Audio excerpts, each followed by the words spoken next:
Ms. Ellis, having been found guilty on all counts, this court hereby sentences you to life imprisonment without the possibility of parole. On the additional counts, you are further sentenced to 68 years to be served consecutively. You will receive credit for time served. Court is adjourned. All rise. The Cleveland courtroom fell silent as the jury foreman rose to his feet. It was October 15, 2024, 490 days since Margot Wood's world had shattered in a grocery store parking lot. 490 days since she'd watched her 3-year-old son, Julian, bleed to death in her arms while a stranger walked away without looking back. Margot stood between her husband, Jared, and her attorney, Assistant Prosecutor Anna Faraglia, her hands gripping the wooden table so tightly her knuckles had turned white. Across the aisle, Bionca Ellis sat motionless, the 32-year-old woman who had stolen kitchen knives from a thrift store and used them to murder a child she'd never met. Judge John Russo's voice cut through the tension. "Members of the jury, have you reached a verdict?" "We have, Your Honor." The courtroom deputy took the verdict forms and handed them to Judge Russo. Margot felt Jared's hand find hers beneath the table. She couldn't breathe, couldn't think, could only remember Julian's face, those bright eyes that would never open again, that laugh she'd never hear except in her nightmares. Judge Russo began reading. In the matter of State of Ohio versus Bionca Ellis, case number CR 24-685,477, on count 1, aggravated murder with a death specification. We, the jury, find the defendant guilty as charged. Margot's knees buckled. Jared caught her, holding her upright as the judge continued through all 9 counts. Guilty. Bleh. Guilty. Guilty. The word echoed through the courtroom like a prayer answered. But even as relief flooded through her, Margot knew the truth that would haunt her forever. No verdict could bring Julian back. No prison sentence could undo what happened in that parking lot on June 3, 2024. No justice could fill the hole in her family where her baby boy should be. This is the story of how Margot Wood survived the unimaginable and fought to ensure her son's killer would never hurt another child. The morning of June 3, 2024, began like any other Tuesday in the Wood household in North Olmsted, Ohio. Margot woke at 6:30 a.m. to the sound of her alarm, rolling over to find Jared already awake beside her, scrolling through his phone. "Morning," he mumbled, leaning over to kiss her forehead. "I've got that meeting with the Cleveland office at 9. Should be home by 6. Margot stretched, already mentally running through the day's to-do list. Get the older boys, Marcus, 12, and Ethan, 9, off to school. Take Julian to his weekly play date at the community center. Grocery shopping. Maybe squeeze in a workout if Julian napped. The mundane rhythm of motherhood that she'd come to love over the past dozen years. By 7:15 a.m., the house was controlled chaos. Marcus couldn't find his science homework. Ethan insisted his designated shirt was too itchy and demanded a different one. And Julian, her baby, sat in his booster seat at the kitchen table, systematically smashing his pancakes into abstract art while singing a song he'd learned at preschool. "Mama, look." Julian held up his syrup-covered hands. "I made a dinosaur." Margot couldn't help but laugh, grabbing a washcloth. "That's beautiful, buddy. But dinosaurs need clean hands before preschool, okay?" "Okay, Mama." Julian's gap-toothed grin made her heart swell. 3 years old, and already so full of personality. Stubborn like Jared, affectionate like her, curious about everything. Just last week, he'd asked her why clouds floated and where worms went when it rained. Questions she'd had to Google because who actually knew the answers? By 8:30 a.m., the older boys were on the school bus. Jared had left for his meeting, and Margot was loading Julian into his car seat for the short drive to Little Explorers Preschool. He clutched his favorite stuffed animal, a threadbare blue elephant named Mr. Trunk that he'd had since infancy. "We see Miss Katie today?" Julian asked as Margot buckled him in. "We sure do, sweetie. And remember, today is show and tell. You're bringing Mr. Trunk, right?" Julian hugged the elephant tighter. "Mr. Trunk is the best. All my friends gonna love him." Margot kissed his forehead, breathing in that distinctly 3-year-old smell of syrup, baby shampoo, and pure innocence. They Absolutely will. She had no way of knowing that in less than 7 hours, she'd be holding her son as he took his last breath. That this morning routine, the pancakes, the songs, the stuffed elephant, would become memories she'd replay obsessively, searching for signs she'd missed, moments she should have cherished more. Because at that exact moment, 4.2 miles away in a studio apartment in Cleveland, Bionca Ellis was waking up with a plan to kill a child. While Margot was making pancakes and preparing for a normal Tuesday, Bionca Ellis was lying in her bed at the Lakeside Apartments on West 25th Street, staring at the ceiling and listening to voices that didn't exist. According to the psychiatric evaluations that would later be admitted at trial, Ellis had been diagnosed with paranoid schizophrenia at age 19.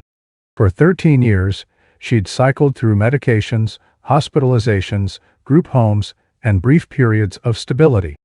Her medical records painted a portrait of a woman trapped in a mind that betrayed her, hearing voices commanding her to hurt herself and others, experiencing delusions that strangers were plotting against her, struggling with the knowledge that her own brain was her enemy. But on the morning of June 3, 2024, Ellis wasn't taking her medication. She hadn't been for 3 weeks. Her case manager, Sandra Wilkins, would later testify that she'd last spoken with Ellis on May 28. She seemed agitated, Sandra told the jury. She kept saying that the medication was poisoning her mind, and that they were using it to control her thoughts. I tried to explain that the medication was helping her, not hurting her, but she wouldn't listen. I scheduled a follow-up appointment for June 4th, but Sandra's voice had broken at that point. June 4th never came. Not for Julian. According to Ellis's own statements to police, given during her interrogation on June 3rd, before she was deemed incompetent to stand trial, she'd woken up that morning with what she called a mission. Detective Michael Roman, the lead investigator, testified about that interrogation during the trial. Margot had forced herself to listen to every word, even though hearing Ellis's voice made her want to vomit. Ms. Ellis stated that she'd been hearing voices for several days. Detective Roman told the jury, reading from his notes. She said the voices told her that a sacrifice was needed. When I asked her what that meant, she said, quote, "I had to find someone pure. Someone who hadn't been corrupted yet. When I asked her to clarify, she said, a child. It had to be a child." Margot had gripped Jared's hand so hard, she'd left fingernail marks in his palm. This woman, this monster, had woken up that morning planning to murder someone's baby. And through no fault of Julian's, no mistake of Margot's, no divine intervention, her son had been in the wrong place at the wrong time. Ellis's morning routine, as reconstructed through witness testimony and surveillance footage, was chillingly methodical. She showered, got dressed in jeans and a gray hoodie, made coffee. Around 11:00 a.m., she left her apartment and took the RTA bus to North Olmsted, a 45-minute journey that required 2 transfers. Why North Olmsted? The prosecution would later argue this proved premeditation and awareness of wrongfulness. Ellis didn't attack a child in her own neighborhood where she might be recognized. She traveled to a different suburb, to a place where she was anonymous. The defense countered that the voices had directed her to North Olmsted specifically, that she was following commands she believed were coming from external sources, that her schizophrenia had destroyed her ability to distinguish right from wrong. But the timeline told a different story. Ellis arrived in North Olmsted around 12:45 p.m. Surveillance footage from various businesses showed her walking through the suburban shopping district, looking in store windows, sitting on benches, waiting. At 2:47 p.m., exactly 1 hour and 29 minutes before she would attack, Julian Ellis entered the Volunteers of America thrift store on Lorraine Road. The store manager, Patricia Chen, would later testify about what happened next. "I remember her because she spent a long time in the kitchenware section," Patricia told the jury. "We have cameras throughout the store, and when the police came, we pulled the footage." The prosecution played that footage during the trial. Margot watched the grainy black and white video of Ellis browsing the kitchen section, picking up various knives, testing their weight, examining their blades. At exactly 2:54 p.m., Ellis selected 2 chef's knives with 8-inch blades. She looked around.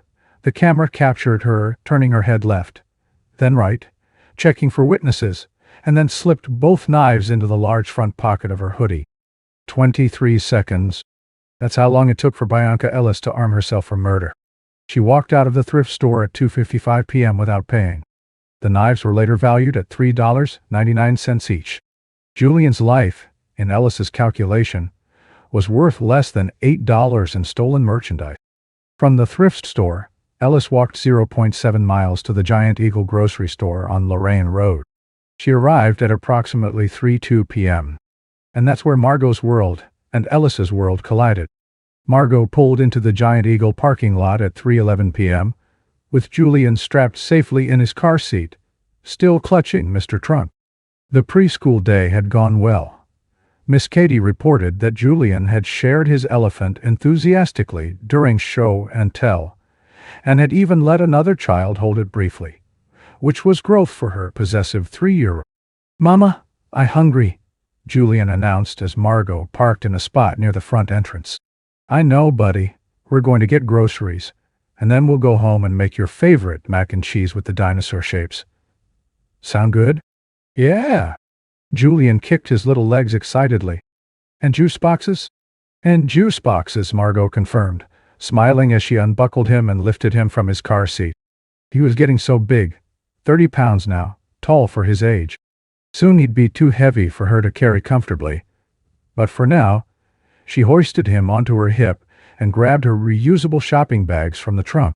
What Margot didn't know, couldn't have known, was that Bionca Ellis had been inside the Giant Eagle for 9 minutes already.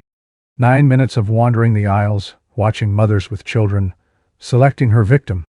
The surveillance footage, played frame by frame during the trial, showed Ellis's movements through the store with nauseating clarity. 3:34 p.m. Ellis enters through the automatic doors, hands in her hoodie pocket where the stolen knives are concealed. 3:17 p.m. Ellis walks past the produce section where a mother is shopping with an infant in a carrier. She glances at them but keeps walking. 3:42 p.m. Ellis stands near the deli counter, watching a father with 2 young girls select lunch meat. She observes them for 47 seconds, then moves on. 3:19 p.m. Ellis follows a grandmother and toddler through the cereal aisle, maintaining a distance of approximately 15 feet day-eye. When they turn down the baking aisle, Ellis doesn't follow. 3:34 p.m. Margot enters the store with Julian on her hip. Ellis is in the canned goods section, approximately 40 feet away. 3:51 p.m. Ellis sees Margot and Julian. Call. She stops moving. For 8 seconds, she simply stares. 3:12 p.m. Ellis begins following them. For the next 13 minutes and 11 seconds, Bionca Ellis stalked Margot and Julian through Giant Eagle. The surveillance footage captured every moment, Ellis maintaining a careful distance, pretending to shop while keeping them in her line of sight, timing her movements to stay close but not close enough to attract attention. Margot, focused on her shopping list and keeping Julian entertained, noticed nothing. "Can we get cookies, Mama?" Julian asked as they turned down the snack aisle. "We have cookies at home, remember? The ones we made on Sunday?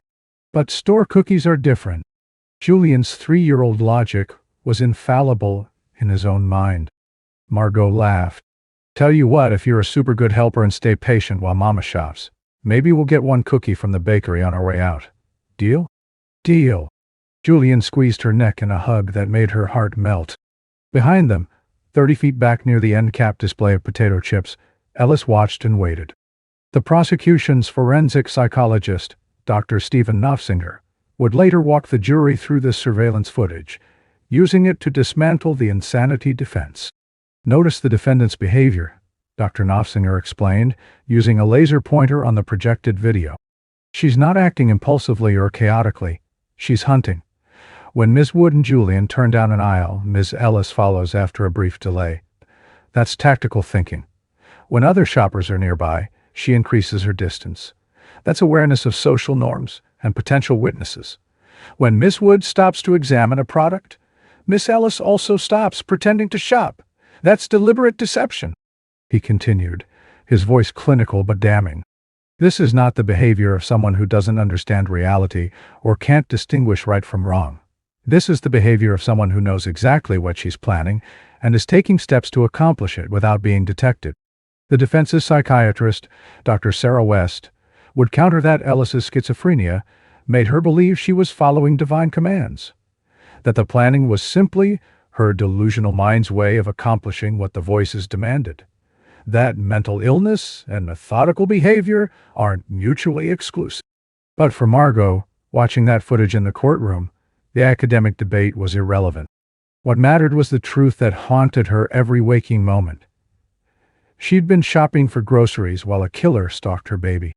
At 3:23:41 p.m., Margot finished her shopping: milk, bread, fresh vegetables, the ingredients for mac and cheese, and yes, one cookie from the bakery counter for Julian. Her cart contained $87.34 worth of groceries, including items she'd never use, because she'd be too shattered to cook for weeks. "Okay, buddy, let's check out and head home," Margot said, lifting Julian back onto her hip. He'd been walking alongside her but was getting tired. "I did good helping?" Julian asked hopefully. "You did amazing. Best shopping helper ever." At the register, cashier Emily Rodriguez scanned Margot's items while making small talk. "He's adorable. How old?" "3. Margot said proudly. 3.5 if you ask him." "I'm 3.5. Julian confirmed with great seriousness, holding up an uncertain number of fingers. Emily laughed. "Well, you're very handsome for 3.5. This mundane interaction, the kind that happens millions of times a day in grocery stores across America, would be Emily's last memory of Julian alive. She would testify at trial, while crying so hard she could barely speak. Margot paid, loaded her groceries into the cart with Julian sitting in the child's seat, and headed for the exit. 3:25 p.m., Margot and Julian exit through the automatic doors into the parking lot. Margot is pushing the cart with her right hand, her purse over her left shoulder. Julian is waving Mr. Trunk and singing a wordless tune. 25:11 p.m. 8 seconds later, Ellis exits the store behind them. She has purchased nothing. Her hands are in her hoodie pocket, gripping the stolen knives. 3:25:34 p.m. Margot reaches her car, a silver Honda CR-V, parked 4 rows from the entrance. She opens the rear passenger door and begins loading grocery bags into the back seat, leaving the cart beside her. 3:25:47 p.m. Ellis is walking across the parking lot toward them, closing the distance at a measured pace. 3:25:58 p.m. Margot reaches for Julian to lift him out of the cart and buckle him into his car seat. 3:26:04 p.m. Ellis is 15 feet away. 10 feet away. 5 feet away. 3:26:09 p.m. Margot has Julian in her arms, turning toward the open car door. 3:26:11 p.m. Ellis pulls both knives from her pocket. 3:26:13 p.m. Margot sees her for the first time. A stranger with a gray hoodie, with knives, with her arm raised. 3:26:14 p.m. Margot tries to shield Julian, tries to turn her body between him and the threat, but it's too late, too fast, too impossible to stop. 3:26:15 p.m. The first knife enters Julian's back, penetrating 4 inches deep, severing his spinal cord, puncturing his left lung. 3:26:16 p.m. Margot screams. The sound echoes across the parking lot, a mother's primal wail of terror that multiple witnesses would later say haunted their dreams. 3:26:17 p.m. The second knife plunges into Julian's shoulder blade, angling down toward his heart. 3:26:18 p.m. Margot finally reacts physically, swinging her right arm to knock Ellis away. The blade that was heading for a third strike catches Margot's shoulder instead, slicing through her shirt and skin, but missing anything vital. 3:26:20 p.m. Ellis steps back. She looks at Margot. She looks at Julian, now bleeding in his mother's arm. And according to multiple witnesses, including DoorDash driver Travis Bush, who was parked 3 spaces away, Ellis smiled. Then she turned and walked away. Not ran. Why? Walked. She made it 47 feet before Travis Bush tackled her to the asphalt.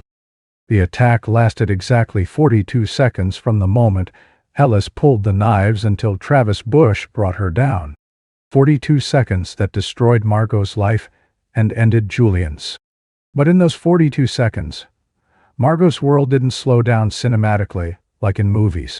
It became a fragmented nightmare of sensory overload. Blood on her hands, Julian's weight in her arms, her own screaming voice that didn't sound like her voice. The warmth of her son's body going cold. The stranger with dead eyes walking away. Years later, sitting in her therapist's office, Margot would describe those 42 seconds as both an eternity and an instant, time that contained everything and nothing, that she could recall with perfect clarity and couldn't remember at all. But the parking lot surveillance camera remembered. And during the trial, the jury watched every frame. The prosecution warned Margot before they played the footage. Assistant prosecutor Anna Faraglia pulled her aside during a recess. "Mrs. Wood, I need you to know that we're going to show the jury the surveillance video tomorrow. You don't have to be in the courtroom. You can wait outside and we'll come get you when it's done." Margot had shaken her head firmly. "I need to be there. I need them to see that I'm watching. That I'm not hiding from what happened to my son." "Are you sure? It's difficult to watch." "I lived it," Margot said quietly. "I can watch it." She was wrong. No one can be prepared to watch their child be murdered in high-definition video, even if they were there when it happened. When the lights dimmed and the prosecutor pressed play, Margot felt Jared's hand grip hers. On the screen, she watched herself push the shopping cart across the parking lot, watched Julian waving Mr. Trunk, watched herself load groceries, with no idea what was coming. Then Ellis appeared at the edge of the frame, hands in her pockets, walking with purpose. Margot's breath caught. Even knowing what was about to happen, even having lived through it, watching from this third-person perspective was surreal. She wanted to scream at her past self. "Turn around! Run! Grab Julian and run!" But on-screen Margot just kept loading groceries, oblivious, while the killer closed the distance. 5 feet away. 3 feet. 1 foot. The knives came out. Margot closed her eyes, but she couldn't close her ears. The courtroom audio picked up her own screaming, that inhuman sound of a mother watching her child being stabbed. She heard Julian's small voice cry "Mama," once before it was cut off. She forced her eyes open because she'd promised herself she would witness this. The jury needed to see that she could face what had happened, that she wasn't broken, that she was strong enough to demand justice. On screen, Ellis walked away, calm as someone finishing their shopping. And Travis Bush, God bless Travis Bush, came running into frame, tackling her to the ground. The video kept rolling. Margot watched herself drop to her knees, still holding Julian, blood spreading across his small shirt. She watched herself try to apply pressure to the wounds, watched herself scream for help, watched shoppers run toward her while others ran away. She watched Giant Eagle employee Griffin Schaff sprint from the store entrance with the first aid kit. Watched shopper Matthew Stroud drop to his knees beside her and say something. She couldn't remember what, while pulling out his phone to call 911. Watched the life drain from her son's face, while she was powerless to stop it. The video timestamp showed that emergency services arrived at 3:31:47 p.m., 5 minutes and 33 seconds after the attack began. The paramedics took over, working on Julian with professional efficiency, while a second team attended to Margot's shoulder wound. She'd refused treatment initially. The body cam footage from Officer Patricia Mendez, the first police officer on scene, captured Margot's exact words. "I don't care about my shoulder. Help my baby. Please, please help my baby." But there was nothing anyone could do. The knife had severed Julian's spinal cord and punctured his lung. His small body was going into shock, his blood pressure plummeting, his breathing becoming shallow and irregular. At 3:41:23 p.m., 15 minutes after the attack, the paramedics loaded Julian into the ambulance. Margot climbed in beside him, still covered in his blood, her own shoulder wound forgotten. Officer Mendez's body cam captured Margot's voice as the ambulance doors closed. "Mama's here, baby. Mama's right here. You're going to be okay. You're going to be okay." A lie. The last lie she would tell her son. The ambulance rushed to St. John Medical Center, lights and sirens blaring. Margot held Julian's small hand, watching the paramedics work, listening to the medical jargon she didn't understand but whose tone conveyed everything. BP dropping 70/40. Respiration shallow, 12 per minute, and decreasing. Pulse steady. We're losing him. "Julian, baby, look at Mama," Margot begged, leaning close to his face. His eyes were open, but unfocused. "Look at Mama, baby. Stay with Mama." For just a moment, Julian's eyes found hers. His lips moved, and Margot leaned closer, desperate to hear what might be his last words. "Mr. Trunk," he whispered. "Where's Mr. Trunk?" The stuffed elephant was still in the parking lot, dropped in the chaos, soaked in Julian's blood. But Margot lied one more time. "He's right here, baby. He's safe. Everything's safe." Julian's eyes closed. They arrived at St. John Medical Center at 3:47 p.m. The emergency team was waiting, prepped and ready. They rushed Julian into Trauma Bay 3, while a nurse gently but firmly guided Margot to a separate room. "You need to let them work," the nurse said. "You need to let them save him." But Margot knew. In that deep, primal place where mothers know things about their children, she knew that Julian was already gone. That the little boy who'd sung songs over his pancakes that morning, who'd shared Mr. Trunk at show and tell, who'd asked for store cookies and held her neck while they shopped, that boy was gone. At 4:32 p.m., Dr. James Martinez emerged from Trauma Bay 3 door. His scrubs were covered in blood, Julian's blood. His face said everything before his mouth did. "Mrs. Wood, I'm so sorry. We did everything we could, but the injuries were too severe. We couldn't stop the internal bleeding. I'm so sorry." Margot heard the words but couldn't process them. Jared had arrived at the hospital by then, and he pulled her into his arms as she started to collapse. "Can I see him?" Margot asked. "I need to see him." "Of course. As much time as you need." They led Margot and Jared into the trauma bay. Julian lay on the table, his small body clean of blood, but marked by the violence done to him. Bandages covered the stab wounds. His eyes were closed.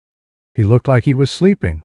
Margot climbed onto the table and gathered him into her arms one last time. He was still warm. Still her baby. "Mama's here," she whispered into his hair. "Mama's got you." At 4:45 p.m., Dr. Martinez officially pronounced Julian Wood dead. He'd survived 1 hour and 19 minutes after Bionca Ellis destroyed him for no reason at all. While Margot was holding her dying son in the ambulance, Detective Michael Roman was processing the crime scene in the Giant Eagle parking lot. The area was cordoned off with yellow tape, evidence markers dotted the asphalt where blood drops had fallen, and witnesses were being separated and interviewed. And Bionca Ellis sat handcuffed in the back of Officer Mendez's patrol car, completely silent. Travis Bush, the DoorDash driver who tackled her, was giving his statement to Detective Roman, his hands still shaking from adrenaline. "I was sitting in my car waiting for an order when I heard the screaming," Travis explained, his voice hoarse. "I looked over and saw this woman stabbing a kid, just stabbing him over and over, and the mom was trying to stop her, but it was too fast.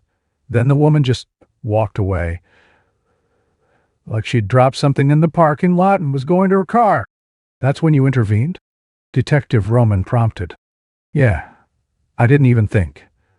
I just ran at her and took her down. She didn't fight back or anything. She just let me hold her there until the cops came. And she was smiling, man, like she'd done something good." Multiple witnesses corroborated Travis's account. Matthew Stroud, a shopper who'd called 911, told police. She walked away like nothing happened. No running, no panic. Just walked. If that guy hadn't tackled her, she'd have made it to the street. Griffinschopf, the Giant Eagle employee, added, I've never seen someone so calm after doing something so violent. She didn't cry, didn't apologize, didn't react at all. It was like watching a robot. Detective Roman approached the patrol car where Ellis sat. Her hands were cuffed behind her back. Her gray hoodie was torn at the shoulder from being tackled, and there was blood on her jeans. Julian's blood. Ms. Ellis, I'm Detective Michael Roman with the North Olmsted Police Department. I need to ask you some questions. Do you understand? Ellis looked at him with flat, emotionless eyes. I understand. Noah, can you tell me what happened in this parking lot? I completed my mission. What mission? The voices told me it had to be done. A sacrifice. Something pure. Detective Roman felt his stomach turn, but he maintained his professional composure. Miss Ellis, do you understand that you stabbed a child? I did what I was supposed to do. Do you understand that the child is dead? For the first time, Ellis showed emotion, a small smile. Then it worked. Detective Roman later testified that this response, "then it worked," was the moment he knew Ellis understood exactly what she'd done. Not because she was celebrating, but because she recognized that death had been her goal and she'd accomplished it. Ellis was transported to the North Olmsted police station, where she was read her Miranda rights and placed in an interrogation room. The entire interview was recorded, and the jury would later watch all 93 minutes of it. In the video, Ellis sits across from Detective Roman and his partner, Detective Sarah Chen. She's still wearing the bloody clothes. The stolen knives have been bagged as evidence. Ms. Ellis, you have the right to remain silent. Detective Roman begins. Anything you say can and will be used against you in a court of law. You have the right to an attorney. If you cannot afford an attorney, one will be appointed for you. Do you understand these rights? I understand. Are you willing to speak with us? Yes. Okay. Can you tell us what happened today? And Ellis does. In clinical, detached language, she describes her entire day, waking up to the voices, taking the bus to North Olmsted, stealing the knives from the thrift store, going to Giant Eagle, following Margot and Julian through the store, waiting for the right moment in the parking lot. Why them? Detective Chen asks. Why that specific child? Ellis shrugs. The voices said it had to be a child. That one was available.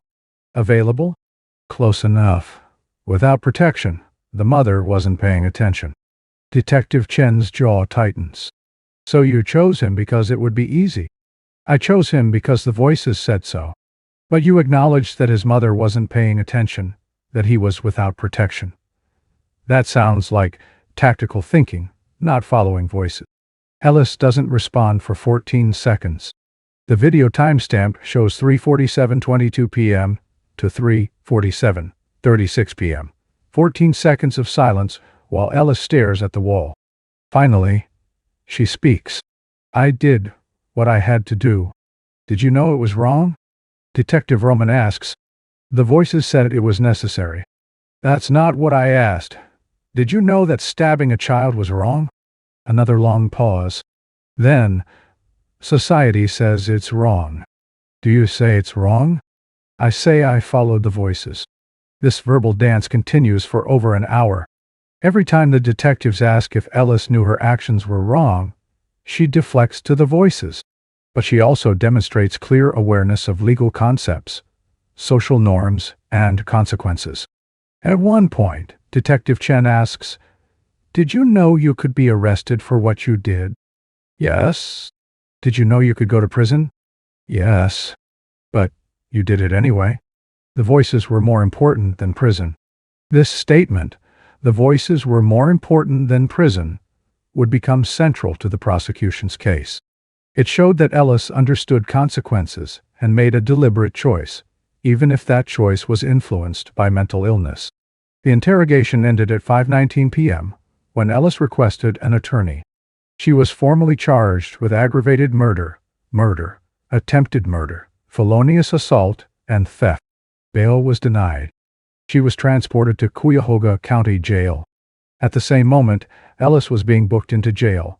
Margot was still at St. John Medical Center, holding Julian's body and refusing to let go. Jared stood beside her, tears streaming down his face, trying to find words that didn't exist. A hospital chaplain, Reverend Patricia Coleman, sat quietly in the corner, waiting for whenever Margot might need her. But Margot needed nothing except for time to reverse, for reality to change, for this nightmare to end. Since none of those were possible, she just held her son and memorized the weight of him one last time.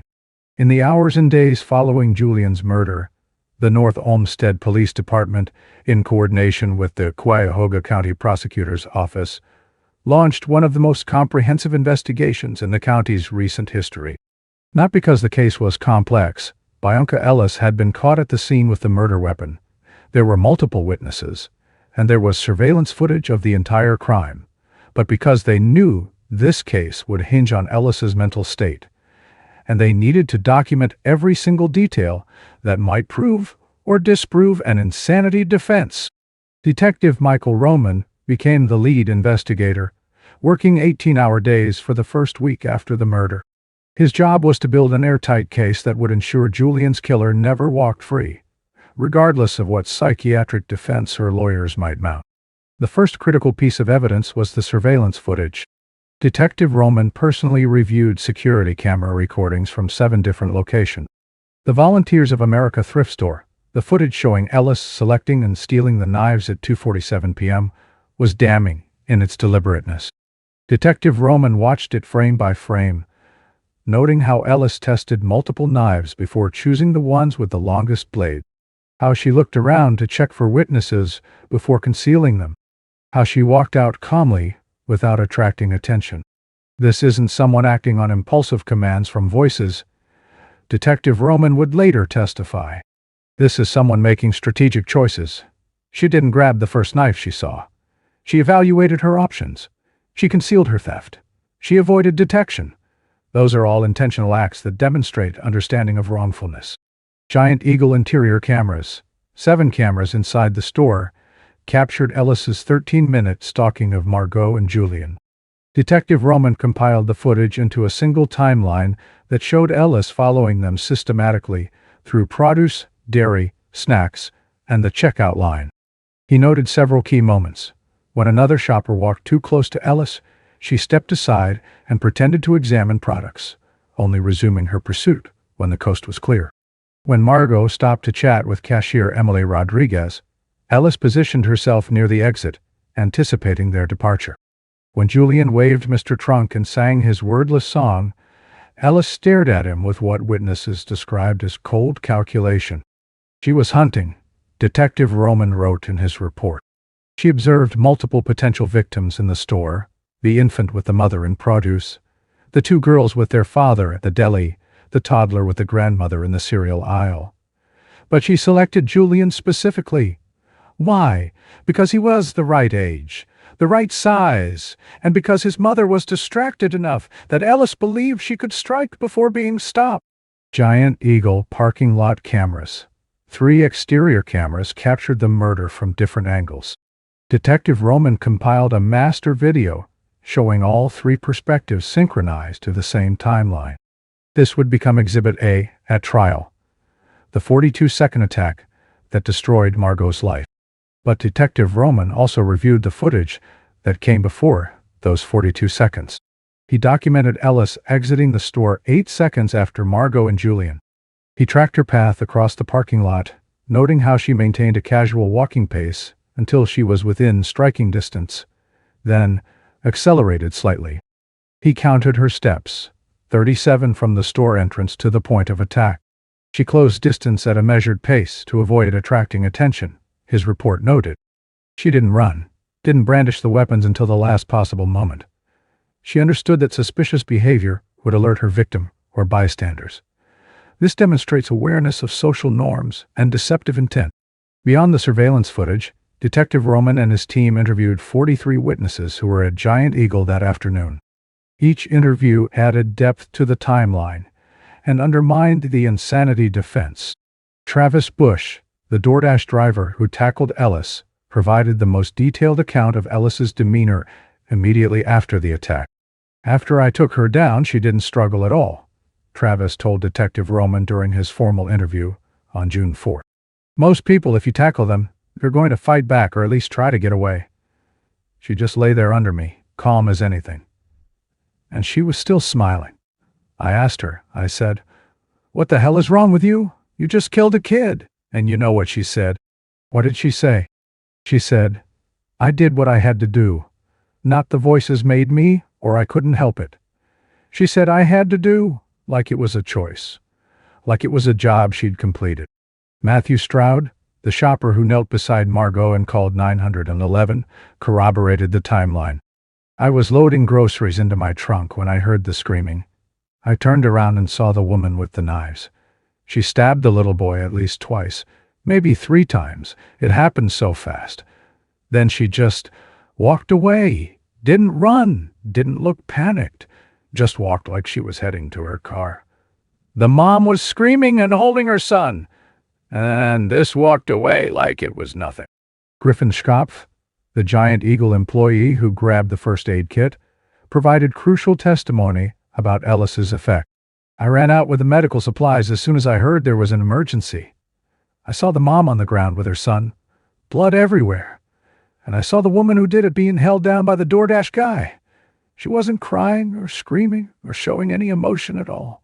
She was just blank, like she was watching something that didn't concern her. I've worked retail for 8 years, and I've seen shoplifters get caught. I've seen fights break out. Emily Rodriguez, the cashier who'd complimented Julian minutes before his death, was so traumatized she could barely complete her interview. He was so sweet. Emily sobbed into Detective Roman's recorder. He told me he was 3.5 and he was so proud of it. And his mom, she was just a normal mom, you know? Tired, juggling shopping and parenting. But you could tell she loved him so much. And that woman was in the store the whole time. She was watching them. If I'd seen her looking at them, I would have said something. I would have called security. But she didn't look dangerous. She just looked like an utter Detective Roman reassured Emily that she wasn't at fault, that there was no way she could have known what Ellis was planning. But guilt wasn't logical, and Emily would carry the weight of what if for the rest of her life. The investigation expanded beyond the crime scene to Ellis's background, medical history, and the hours leading up to the murder. Detective Roman obtained search warrants for Ellis's apartment, phone records, and medical files. The apartment search, on June 4th, detectives executed a search warrant at Ellis's studio apartment on West 25th Street in Cleveland. What they found painted a portrait of a woman in crisis. Medications prescribed for schizophrenia, several bottles unopened or only partially used. Handwritten notes covering the walls, some coherent, others rambling and paranoid. A journal documenting her voices and their commands over the past 6 weeks. No food in the refrigerator except expired milk and condimency. Piles of unwashed dishes and clothes. A city bus schedule with North Olmsted routes highlighted. The journal was particularly disturbing. Detective Roman testified at trial about specific entries. May 15, 2024. The voices are louder now. They say I've been chosen for a mission. Something important. Something that will purify the world. May 23, 2024. Stopped taking the medications. They're poison. They're keeping me from hearing what I need to hear. May 28, 2024. Sandra came today. She doesn't understand. She wants me to take the pills again. But the pills silence the truth. The voices are the truth. June 1st, 2024. The voices say, it's almost time. They say I need to find someone pure. Someone uncorrupted. I think I know what they mean. June 2nd, 2024. Tomorrow. The voices say, tomorrow is the day. I need to prepare. I need to find the right tools. This journal demonstrated that Ellis had been planning something for weeks, that her decision to stop taking medication was deliberate, and that she'd had at least 48 hours to think about the mission before executing it. The prosecution would argue this proved premeditation and awareness of wrongfulness. The defense would argue it proved her delusional state had completely overtaken her rational mind. Medical records Detective Roman subpoenaed Ellis's psychiatric records going back 13 years. The files told a tragic story of a woman battling severe mental illness with limited success. Her first diagnosed with paranoid schizophrenia at age 19 after experiencing auditory and visual hallucinations. 11 psychiatric hospitalizations between 2011 and 2024, ranging from 3 days to 6 weeks. By 23 different medication combinations tried over the years. Multiple suicide attempts, the most recent in 2022. A diagnosis of treatment-resistant schizophrenia with poor medication compliance. Case notes from her most recent psychiatrist, Dr. Karen Morrison, dated May 20, 2024. Patient reports hearing command hallucinations, telling her to hurt herself and others. Strongly encouraged medication compliance. Patient refused. High risk for decompensation. These records would become the battleground at trial. Did Ellis's schizophrenia rob her of the ability to know right from wrong? Or did she simply choose to ignore treatment and give in to urges she knew were wrong? The bus route analysis. Detective Roman traced Ellis's movements on June 3rd, using RTA bus surveillance cameras and fare records. Ellis had taken 3 buses to get from her Cleveland apartment to North Olmsted, a journey that required planning and executing multiple transfers.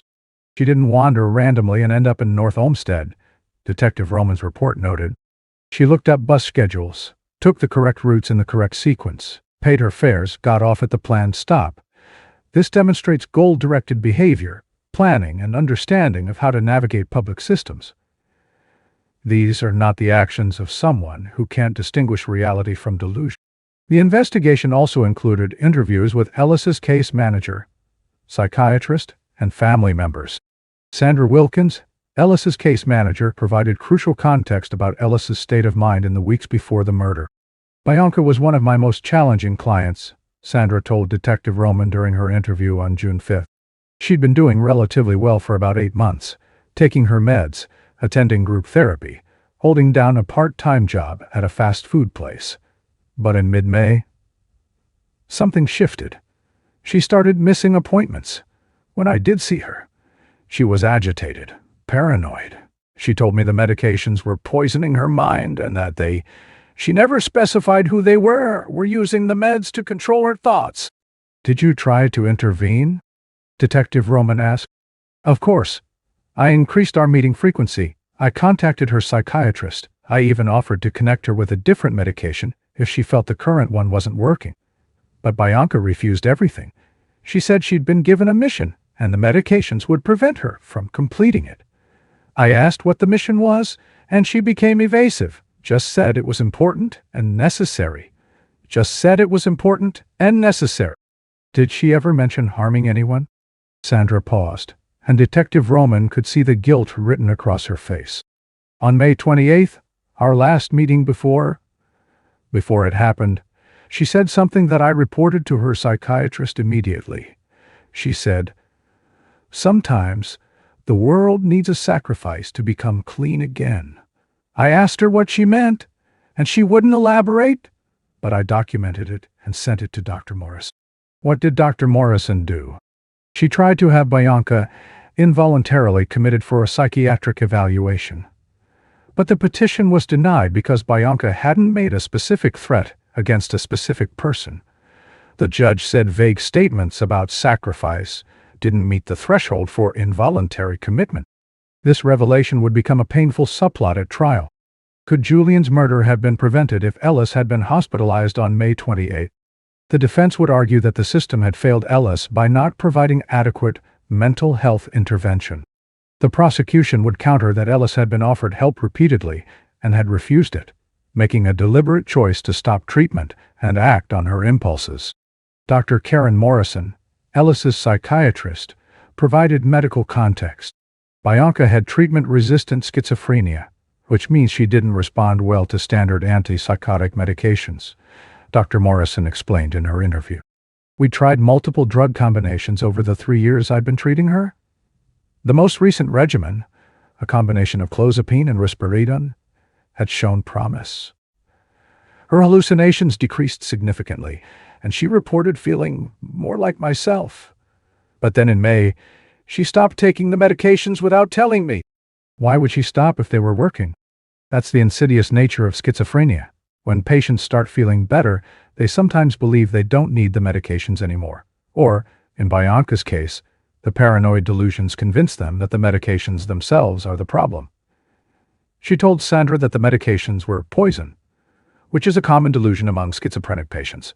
They believe the drugs are government control mechanisms or alien technology, whatever their particular delusions. In your professional opinion, did Bionca understand that stopping her medications would make her condition worse? Dr. Morrison considered the question carefully. On some level, yes. We'd had that conversation many times. I'd explained that her schizophrenia was a chronic condition requiring lifelong treatment, much like diabetes requiring insulin. She understood that intellectually during periods of stability, but when the delusions took over, that intellectual understanding was overridden by the paranoid belief system. Does that mean she couldn't control her actions on June 3rd? That's a legal question, not a medical one. Medically, I can tell you that Bionca was experiencing command hallucinations, voices telling her to do things. But many schizophrenic patients experience command hallucinations and don't act on them. The question is whether Bionca retained the capacity to resist the commands, or whether her illness had progressed to the point where she couldn't distinguish right from wrong. That's for it. Ellis's family members. Detective Roman interviewed Ellis's mother, Patricia Ellis, and her younger brother, Marcus Ellis. Both painted a picture of a woman whose mental illness had progressively worsened over the past decade, despite their family's efforts to support her. "We tried everything," Patricia told Detective Roman, her voice breaking. "Every medication, every therapist, every program." Bionca was such a bright, happy girl before the schizophrenia started. She wanted to be a teacher. She loved children. And then the voices started, and she just disappeared into her illness. Did she ever talk about harming children specifically? Detective Roman asked gently. Patricia shook her head. Never. The voices usually told her that people were trying to hurt her, not that she should hurt others. She was more of a danger to herself than anyone else. That's why when I heard what happened, I couldn't believe it was my daughter. The Bionca I knew would never hurt a child. But it was your daughter, Detective Roman said, not unkindly. The evidence is conclusive. I know, Patricia whispered. I know it was her. I just don't understand how she could do something so horrible. And I keep thinking, if I'd tried harder to get her help, if I'd pushed for hospitalization instead of respecting her autonomy, maybe that little boy would still be alive. Detective Roman spent weeks building the case, documenting every detail, interviewing every witness, analyzing every piece of evidence.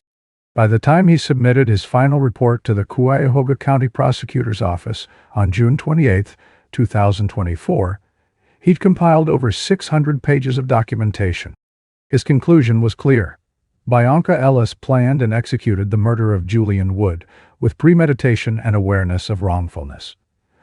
While her mental illness may have influenced her motivations, it did not rob her of the capacity to understand that killing a child was wrong. The evidence shows deliberate decision-making, strategic planning, deceptive behavior, and conscious choices at every stage. For Margot, the investigation was both necessary and unbearable. She needed justice for Julian, which meant she needed the police to build the strongest possible case.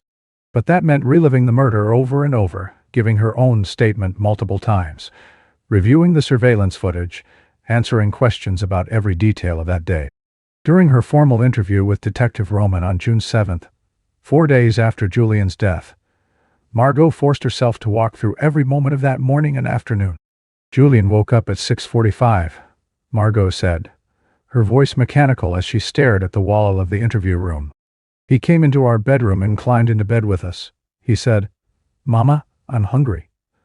So I got up and made pancakes. He loved pancakes. He'd smash them with his fork and pretend he was making dinosaur shapes. Did you notice anything unusual that morning? Detective Roman asked.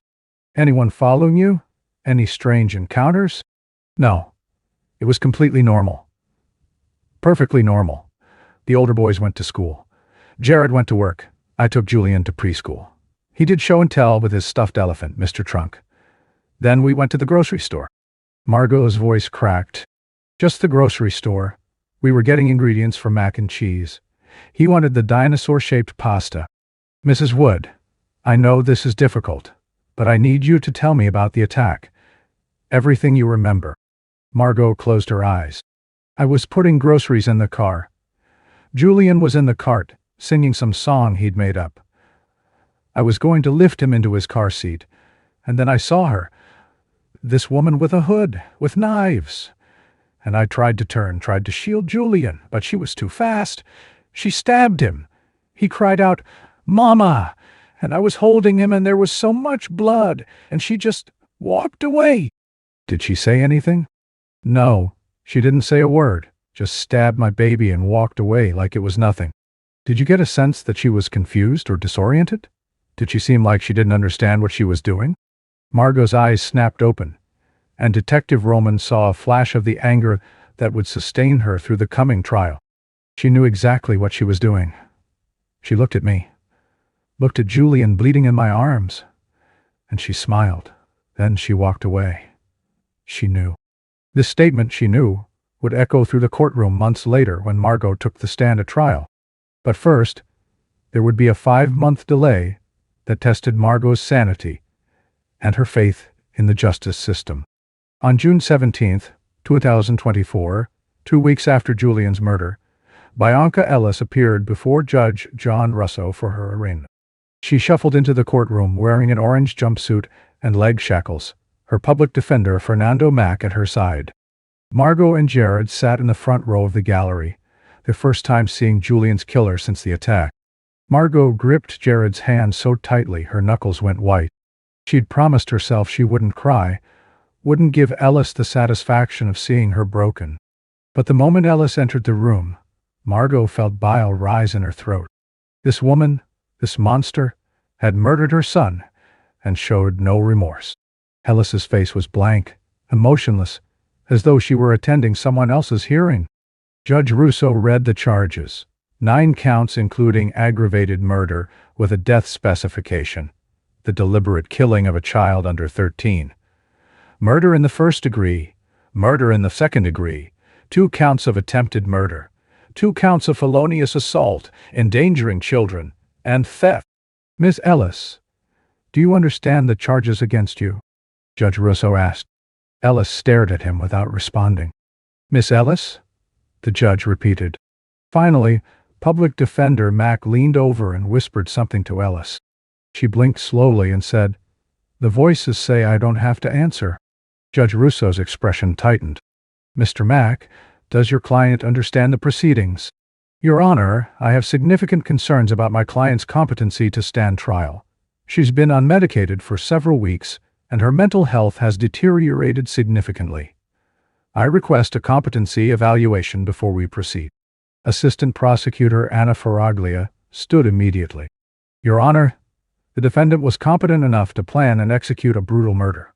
She made strategic choices at every stage, stealing weapons, stalking her victim, timing her attack.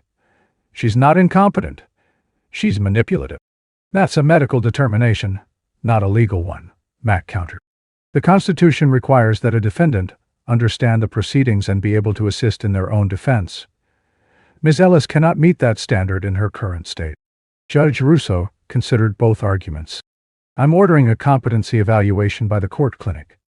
Ms. Ellis will be evaluated by 2 independent psychiatrists and will reconvene when their reports are complete. Until then, Ms. Ellis is remanded to custody. Margot felt her stomach drop. Competency evaluation. Delays. Legal maneuvering. She'd wanted Ellis arraigned, charged, and tried immediately. She'd wanted justice served while the wound was still fresh. But the legal system moved at its own glacial pace, indifferent to her need for closure. Over the next 3 weeks, 2 court-appointed psychiatrists evaluated Ellis at the Cuyahoga County Jail. Dr. Richard Brennan and Dr. Alicia Torres conducted separate examinations, testing Ellis's understanding of legal concepts, her ability to communicate with her attorney, and her grasp of the charges against her. Both psychiatrists reached the same conclusion. Bionca Ellis was not competent to stand trial. Dr. Brennan's report, filed on July 11, 2024, stated, "The defendant demonstrates significant impairment in her ability to understand the nature of the proceedings against her. When asked to explain the role of the judge, jury, and attorneys, she provided responses that were tangential and often incoherent. She stated that the judge is a messenger from the higher realm, and that the jury will understand my mission once they hear the voices too. She does not appear to grasp the gravity of the charges or the potential consequences. Additionally, she is unable to assist her attorney in her defense, as she cannot maintain focus during conversations and frequently responds to internal stimuli hallucinations rather than external questions. In my professional opinion, the defendant is not competent to proceed to trial at this time." Dr. Torres's report, filed the same day, concurred. Ms. Ellis meets the diagnostic criteria for paranoid schizophrenia with active psychotic symptoms. She is experiencing auditory hallucinations, voices commanding her to refuse treatment and distrust her attorney, and persecutory delusions, beliefs that the medications offered to her are poison designed to silence her mission. These symptoms are severe enough to interfere with her ability to participate rationally in her defense. I recommend that Ms. Ellis be restored to competency through involuntary medication and psychiatric treatment before proceeding to trial. On July 15, 2024, Judge Russo held a competency hearing. Margot and Jared attended, sitting through hours of psychiatric testimony about Ellis's mental state. Assistant Prosecutor Ferragallia argued that Ellis's incompetency was a manipulation tactic. "Your Honor, the defendant was competent enough to execute a complex plan, stealing weapons, taking public transportation to a different suburb, stalking a victim for 13 minutes, and timing her attack for maximum vulnerability. She understood cause and effect. Public Defender Mack fired back. "Ms. Ferraglia is confusing criminal intent with competency to stand trial. Yes, my client committed the act. But can she assist in her own defense right now? Can she make rational decisions about plea offers, understand the strategies being discussed, communicate effectively with me about her case?" The answer, according to 2 independent psychiatrists, is no. The Constitution doesn't allow us to try someone. Judge Russo ruled from the bench. "Based on the psychiatric evaluations, I find that the defendant is not competent to stand trial at this time. Ms. Ellis is ordered to be committed to North Coast Behavioral Health Care for restoration of competency.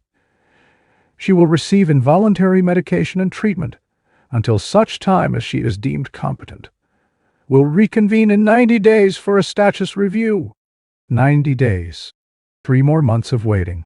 3 more months of Julian being dead while his killer received treatment and accommodations. Margot stood abruptly and walked out of the courtroom before the hearing was even adjourned. Jared found her in the hallway, her back against the wall, tears streaming down her face. 3 more months, she said.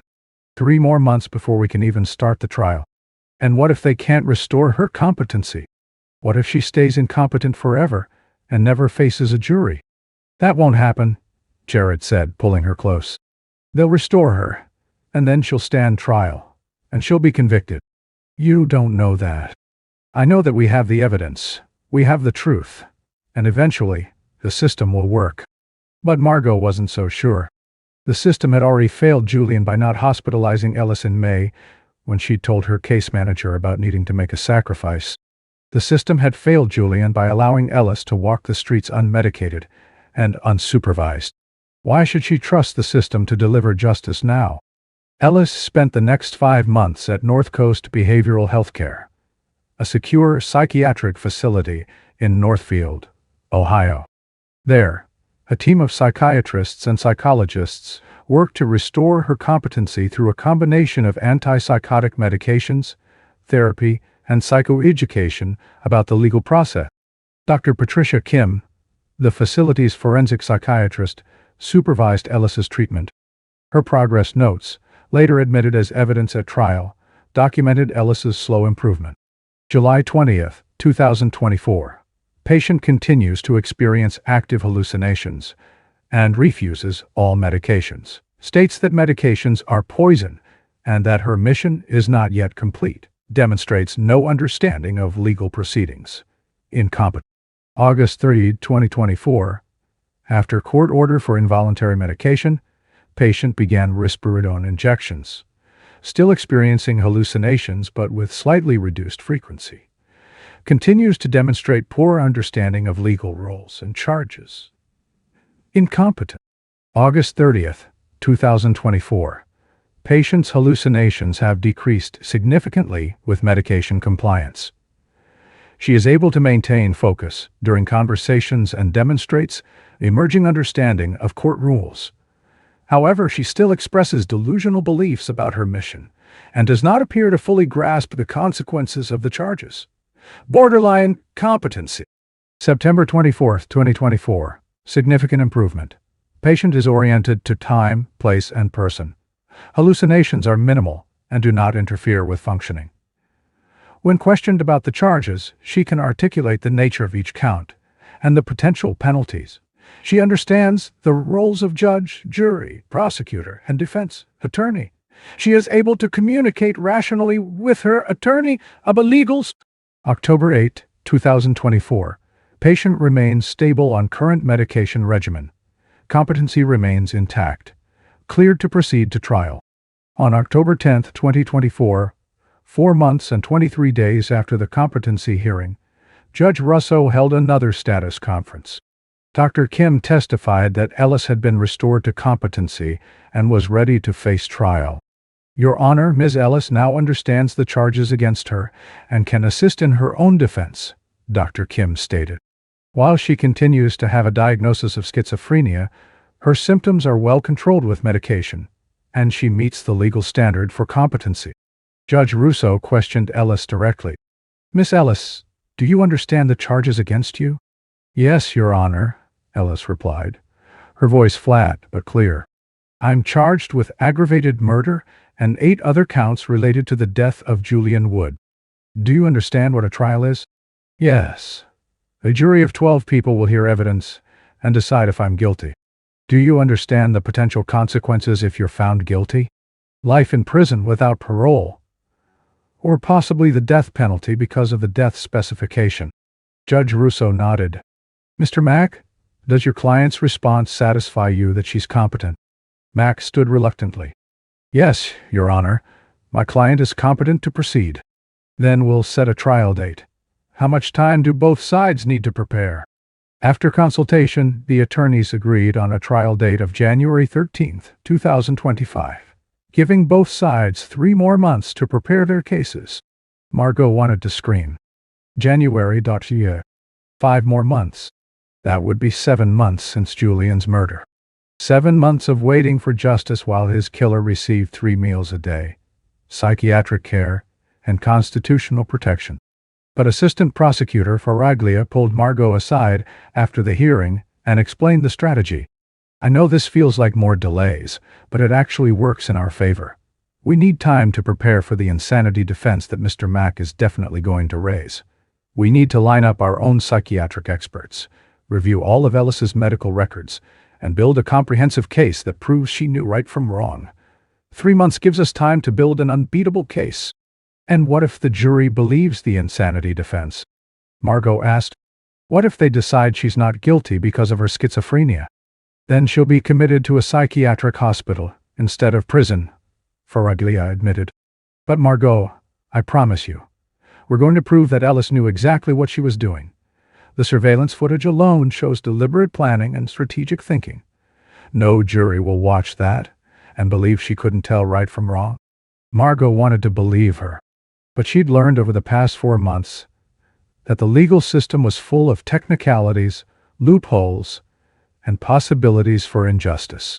All she could do was wait and remember Julian and prepare herself for the trial that would determine whether her son's killer would ever face consequences. January 13, 2025, arrived with the kind of bitter cold that makes Cleveland winters infamous. Margot stood outside the Cuyahoga County Court of Common Pleas, her breath forming clouds in the frigid air, and stared up at the imposing limestone building that would house her son's murder trial. 7 months and 10 days since Julian's death. 224 days of grief, rage, and waiting. And now, finally, the trial was beginning. Jared squeezed her hand. "Ready?" Margot shook her head. "No. But let's go anyway." Inside, the courtroom was already filling with spectators, journalists, legal observers, community members who'd followed the case, and a handful of victims' rights advocates who'd reached out to Margot, offering support. The media attention had been intense from the beginning. A stranger murdering a toddler in a grocery store parking lot was national news. But Margot had refused most interview requests, choosing instead to let the legal process unfold without her commentary. Today, though, the cameras would be in the courtroom. Judge Russo had allowed one pool camera to record the proceedings for media distribution, with the caveat that the footage couldn't show the jury's faces. Margot took her seat in the front row of the gallery, directly behind the prosecution table where Assistant Prosecutor Anna Faraglia was arranging her files and preparing her opening statement. Across the aisle, Public Defender Fernando Mack sat with Bionca Ellis, speaking to her in low tones. Ellis had been brought from the county jail that morning, still in an orange jumpsuit, but with the leg shackles removed during proceedings. Her hair was pulled back in a neat bun, and her face bore the flat effect that had become familiar over months of pretrial hearing. She looked nothing like a monster, just a tired, 32-year-old woman who could be anyone's daughter, sister, or neighbor. But Margot knew better. Monsters didn't always look like monsters. Sometimes they looked like ordinary people who did extraordinary evil. At 9:00 a.m., the bailiff called out, "All rise for the Honorable Judge John Russo." Judge Russo entered from his chambers and took the bench. He was a veteran jurist in his early 60s, with silver hair and a reputation for running a tight courtroom. He'd presided over dozens of murder trials over his 23-year career, but this one had drawn unusual public scrutiny. "Please be seated," Judge Russo said. "We're here for the trial of State of Ohio versus Bionca Ellis, case number TR24, 685,400/77. Are both sides ready to proceed?" "The state is ready, Your Honor," Faraglia said. "The defense is ready, Your Honor," Mack echoed. "Then let's bring in the jury."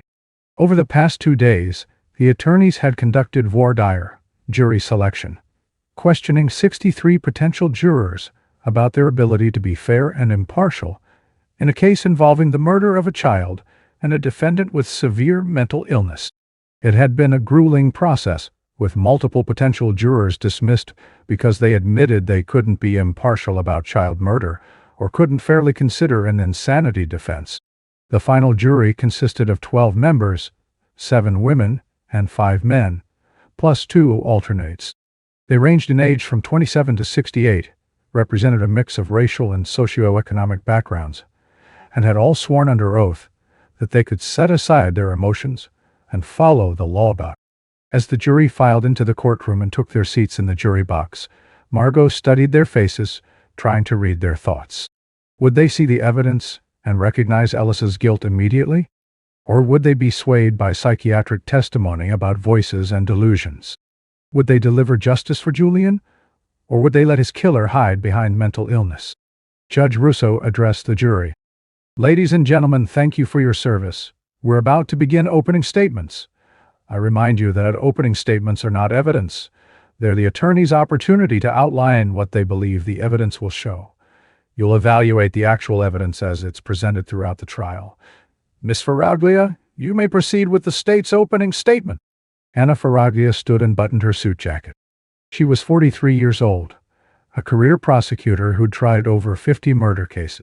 She was known for her methodical presentation style and her ability to connect with juries emotionally without veering into melodrama. She walked to the jury box and made eye contact with each juror before beginning. On June 3, 2024, at approximately 3:26 p.m., a 3-year-old boy named Julian Wood was murdered in a grocery store parking lot. He was killed by a stranger who'd never met him, never spoken to him, never been wronged by him. He was killed because Bionca Ellis, she turned and pointed at the defense table, decided that a child needed to die. Margot felt tears prick her eyes but forced them back. She'd promised herself she'd be strong during the trial, that she wouldn't break down in front of the jury or the cameras. Julian deserved a mother who was fierce, not fragile. Faraglia continued. Over the next 2 weeks, you're going to hear a lot about mental illness. You're going to hear about schizophrenia, hallucinations, delusions, and voices. The defense is going to tell you that Ms. Ellis couldn't tell right from wrong because her mental illness made her do it. But here's what the evidence will actually show. You'll see surveillance footage of Miss Ellis testing different knives in a thrift store before selecting the ones with the longest blades. That's not mental illness, that's premeditation. You'll see footage of her concealing those stolen knives and walking out without paying. That's not mental illness.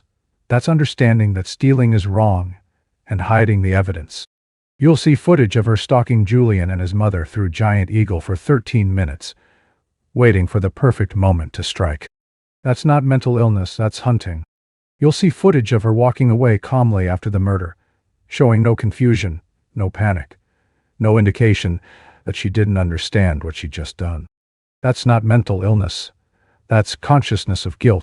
And you'll hear her own words from the police interrogation where she acknowledged that society says it's wrong to kill a child. That's the legal standard, ladies and gentlemen. Not whether the voices told her to do it, not whether she thought it was a mission, but whether she understood that society and the law says killing is wrong. And she did understand. Her own words prove it. Faraglia walked back toward the prosecution table, then turned for her conclusion. Mental illness is real. Schizophrenia is a devastating disease. But mental illness doesn't excuse murder, and the evidence will prove beyond a reasonable doubt that Bionca Ellis knew exactly what she was doing when she stole those knives, stalked that child, and stabbed him to death while his mother held him. Julian Wood deserves justice, and justice means holding his killer accountable. She sat down. Margot exhaled slowly, feeling a small spark of hope. Faraglia had been clear, logical, and compelling. Surely the jury would see the truth.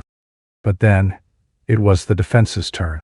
Public Defender Fernando Mack stood and approached the jury. He was younger than Faraglia, 38 years old, and this was his first capital murder case. But he had a reputation as a skilled advocate for mentally ill defendants. Ladies and gentlemen, Mack began, his voice softer than Faraglia's, no one disputes that Bionca Ellis killed Julian Wood.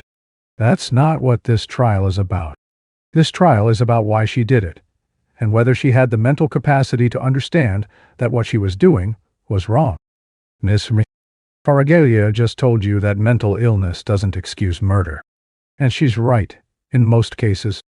But Ohio law recognizes that there are rare situations where mental illness is so severe that it destroys a person's ability to distinguish right from wrong. When that happens, the law says the person is not guilty by reason of insanity. You're going to hear from multiple psychiatrists, including doctors who treated Ms. Ellis for years, who will tell you that she has paranoid schizophrenia, one of the most severe mental illnesses known to medicine.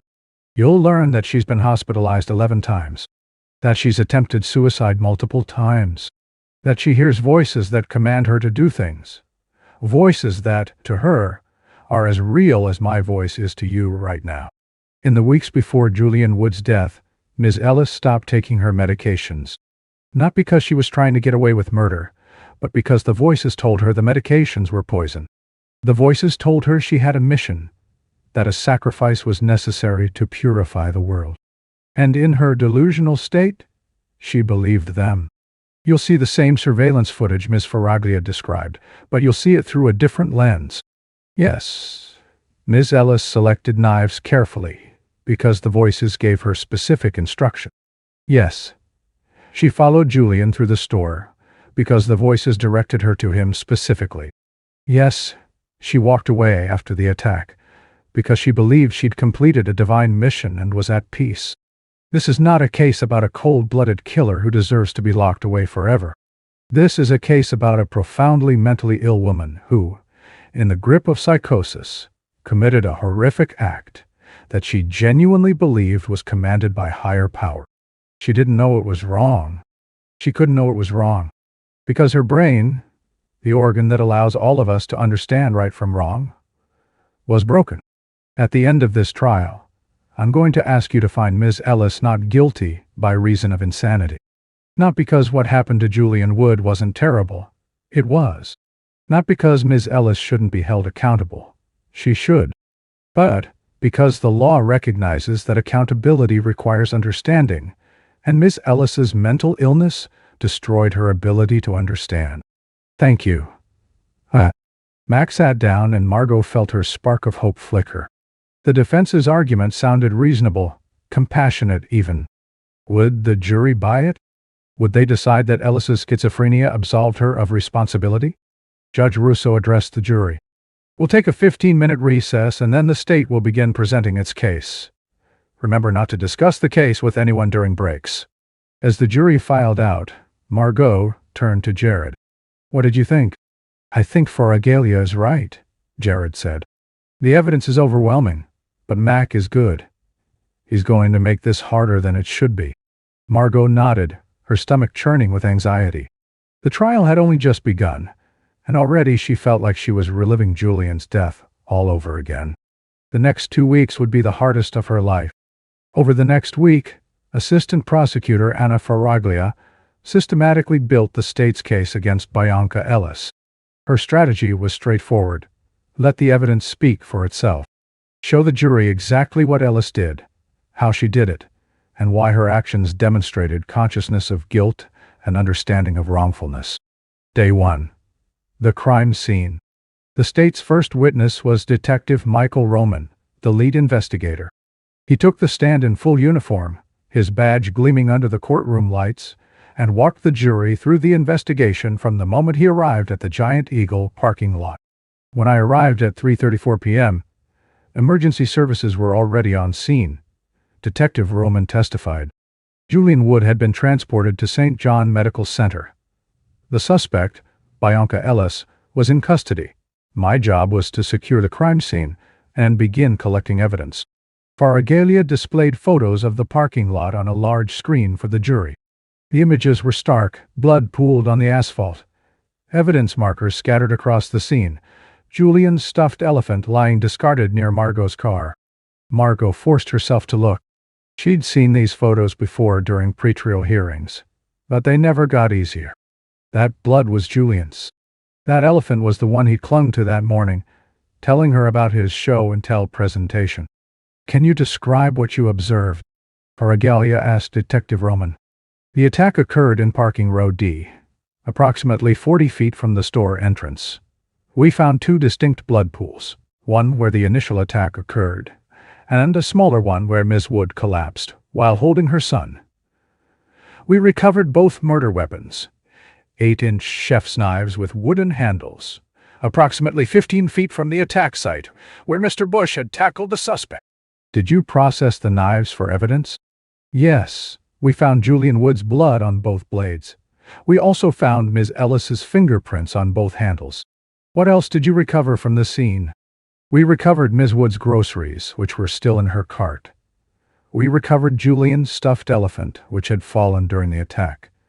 We documented tire marks, foot impressions, and photographed the entire area from multiple angles. We also collected witness statements from 7 people who were present during or immediately after the attack. Public Defender Mac cross-examined, trying to establish that the crime scene evidence didn't shed light on Ellis's mental state. Detective Roman, the physical evidence shows that Ms. Ellis stabbed Julian Wood, correct? Correct. But it doesn't tell us what she was thinking when she did it, does it? No, physical evidence doesn't reveal thoughts. It doesn't tell us whether she heard voices commanding her to act. No. It doesn't tell us whether she believed she was following divine orders. No. Thank you, Detective. No further questions. It was a small victory for the defense, but Margot knew the physical evidence was just the foundation. The surveillance footage would be much harder for Mac to explain away. Day 2. The surveillance footage. On the second day of trial, Faragalia called Patricia Chen, the manager of the Volunteers of America thrift store.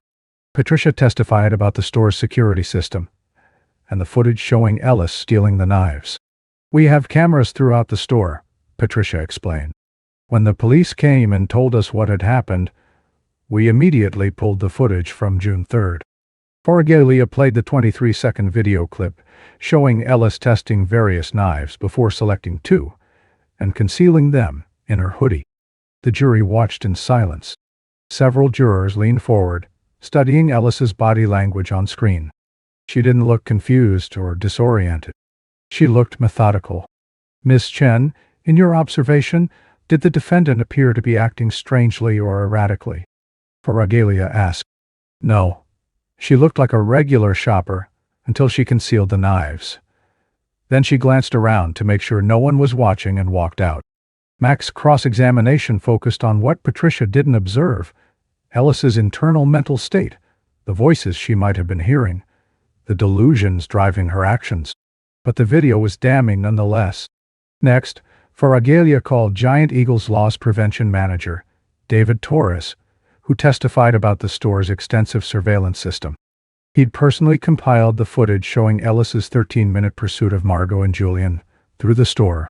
"Can you describe what we're seeing in this footage?" Forgalia asked as the video played on the courtroom screens.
Day 3. Eyewitness testimony. The state called 3 eyewitnesses who'd been in the parking lot during the attack. Travis Bush, the DoorDash driver, testified first. He described seeing the attack unfold, tackling Ellis, and her disturbing calmness afterward. "She didn't fight me," Travis said. "Most people, you tackle them, they're going to struggle. She just laid there. And when I asked her what was wrong with her, she said, 'I did what I had to do. Not the voices made me, or I couldn't help it.' She said she had to do it like it was a choice." Mac's cross-examination tried to reframe Ellis's statement. "Mr. Bush, is it possible that when Miss Ellis said, I had to do it. She meant that the voices compelled her, that she felt she had no choice because of her mental illness. I guess that's possible, Travis admitted. But she didn't say anything about voices. She just said she did what she had to do.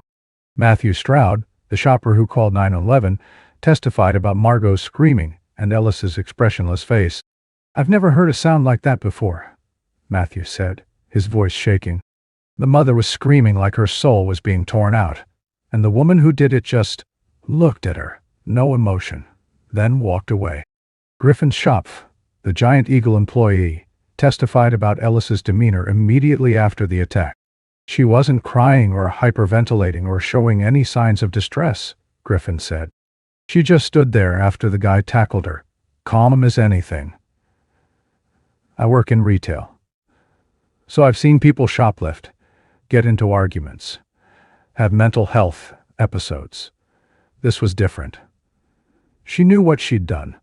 She just didn't care. Each witness reinforced the same theme. Ellis acted with deliberation and showed consciousness of guilt by trying to leave the scene. Day 4. Medical evidence. Dr. Elizabeth Mooney, the Cuyahoga County medical examiner, testified about Julian's autopsy. This was the testimony Margot had dreaded most. Hearing the clinical details of her son's injuries described in medical terminology made the horror real all over again. Faragalia approached the witness stand gently. Dr. Mooney, can you describe the injuries Julian Wood sustained? Julian suffered 2 stab wounds. The first was to his upper back, penetrating approximately 4 inches deep. The blade severed his spinal cord at the T4 vertebra and punctured his left lung. The second wound was to his left shoulder blade, angling downward toward his heart. It penetrated 3 inches deep, lacerating the subclavian artery. What was the cause of death? Exsanguination, blood loss from the severed artery. Combined with the spinal cord injury and collapsed lung, these wounds were unsurvivable without immediate surgical intervention. How long would Julian have survived after sustaining these injuries? Dr. Mooney's voice softened. Based on the blood loss patterns and emergency medical reports, I estimate he survived approximately 60 to 90 minutes. He would have been conscious for some of that time, though likely in shock. Margot felt Jared's hand grip hers tightly. Julian had been awake, aware, dying in her arms while she told him everything would be okay. He'd known he was dying. Fargalia continued. Dr. Mooney, in your expert opinion, would these injuries have been immediately fatal if inflicted accidentally, for example, if someone fell on a knife? No. The angle and depth of penetration are consistent with deliberate, forceful stabbing. Both wounds required significant force and precise targeting. Mac's cross-examination was brief. There was no disputing the cause of death, and lingering on the details only hurt his client. Day 5. The interrogation video. Detective Roman returned to the stand to authenticate the interrogation video of Ellis recorded on June 3rd, approximately 90 minutes after the murder. Faragalia played the full 93-minute recording for the jury. They watched Ellis sit across from Detectives Roman and Chen, answering questions in a flat, emotionless monotone. The most damning exchanges came early in the interrogation. Detective Roman, Ms. Ellis, do you understand that the child you stabbed has died? Ellis, yes. Detective Roman, do you understand that killing someone is against the law? Ellis, society says it's wrong. Detective Roman, do you say it's wrong? Ellis, the voices said it was necessary. Detective Roman, but do you, Bionca Ellis, understand that society considers killing a child to be wrong? Ellis, yes, I understand that. This exchange, Ellis acknowledging that society considers child murder wrong, was the cornerstone of the state's case. Under Ohio law, the insanity defense requires proving that the defendant didn't know the wrongfulness of their action. Ellis's own words proved she did know. Faragalia paused the video at that moment. Detective Roman, why is this exchange significant? Because it demonstrates that Ms. Ellis understood the legal and moral prohibition against killing. She might have disagreed with it, or thought the voices overrode it, but she understood that society, and therefore the law, says killing is wrong. That's the legal standard for sanity. Mac objected. The detective is not qualified to give legal opinions about the insanity defense. Sustained, Judge Russo said. The jury will disregard the detective's legal characterization. But again, the damage was done. The jury had heard Ellis acknowledge that society considers killing wrong. That was enough to meet the legal standard. The interrogation video continued, showing Ellis describe stealing the knives, stalking Margot and Julian, and executing the attack. She showed no remorse, no confusion about what had happened, no indication that she didn't understand reality.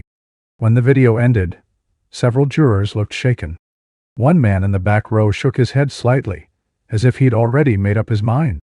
Day 6. Psychiatric expert testimony.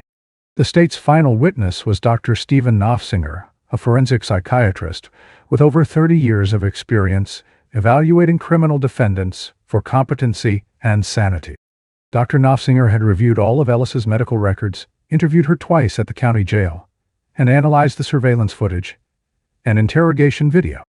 His conclusion: Ellis was legally sane at the time of the murder. Dr. Knopfsinger, Farage began, can you explain the legal standard for insanity in Ohio? Certainly. Under Ohio law, a defendant is not guilty by reason of insanity if, at the time of the offense, they had a severe mental disease or defect that made them unable to know the wrongfulness of their actions. It's a two-part test. First, there must be a severe mental illness. Second, that illness must have prevented them from understanding that what they were doing was wrong. Does Ms. Ellis have a severe mental illness? Yes.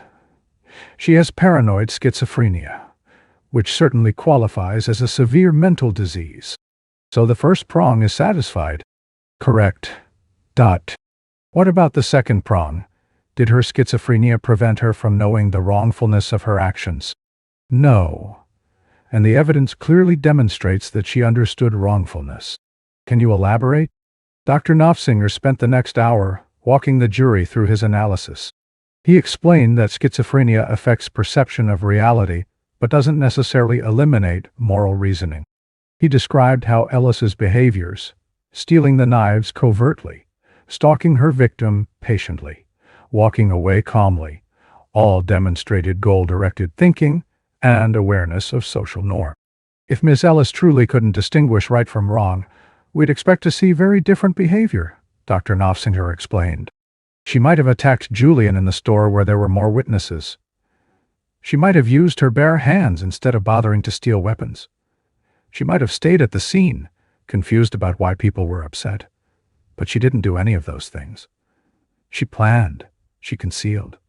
She chose her moment, and she tried to leave. Those are all behaviors that indicate understanding of wrongfulness. What about the voices she claims to have heard? Command hallucinations are real, and they're certainly distressing.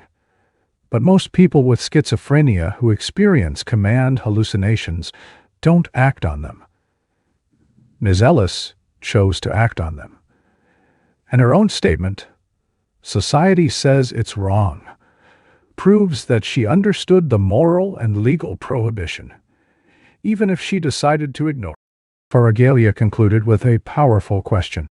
Dr. Knopfsinger, in your expert opinion, did Bionca Ellis know that killing Julian Wood was wrong? Yes. She knew it was wrong. She chose to do it anyway. Mac's cross-examination was aggressive, trying to undermine Dr. Knopfsinger's conclusion. Doctor, you just said that command hallucinations are real and distressing, correct? Yes. And Ms. Ellis was experiencing those hallucinations on June 3rd? According to her reports, yes. So she was hearing voices telling her to kill a child. So she claims. Is it possible that those voices were so overwhelming that she genuinely believed she was following divine orders? That she thought killing was the morally right thing to do because God was commanding it? It's possible that she believed that, yes. And if she believed she was following divine orders, then in her mind she wasn't doing something wrong. She was doing something righteous. She may have believed that. But belief doesn't equal legal insanity. The question isn't whether she thought she was doing the right thing. The question is whether she understood that society and the law consider it wrong. And she did understand that. But doctor, if the voices convinced her that God's law superseded human law, then can we really say she understood wrongfulness? Yes, we can, because she acknowledged during the interrogation that society says it's wrong. She understood the legal and social prohibition. She simply chose to prioritize what the voices told her over what society told her. That's not insanity. That's a choice influenced by mental illness. The distinction was subtle but critical. Mac had fought hard to blur the line between mental illness and legal insanity. But Dr. Nossinger held firm. Ellis knew killing was wrong, even if she thought it was justified. After 6 days of testimony, the state rested its case. Margot felt cautiously optimistic. The evidence was overwhelming. The surveillance footage was undeniable. The psychiatric expert had methodically dismantled the insanity defense.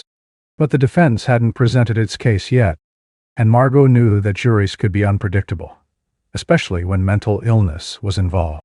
Public defender Fernando Mack built his defense around a single theme. Bionca Ellis was so severely mentally ill that she genuinely couldn't distinguish right from wrong. Yes, she'd planned the attack. Yes, she'd acted deliberately. But all of that planning and deliberation was in service of a delusional belief system that had completely overtaken her rational mind.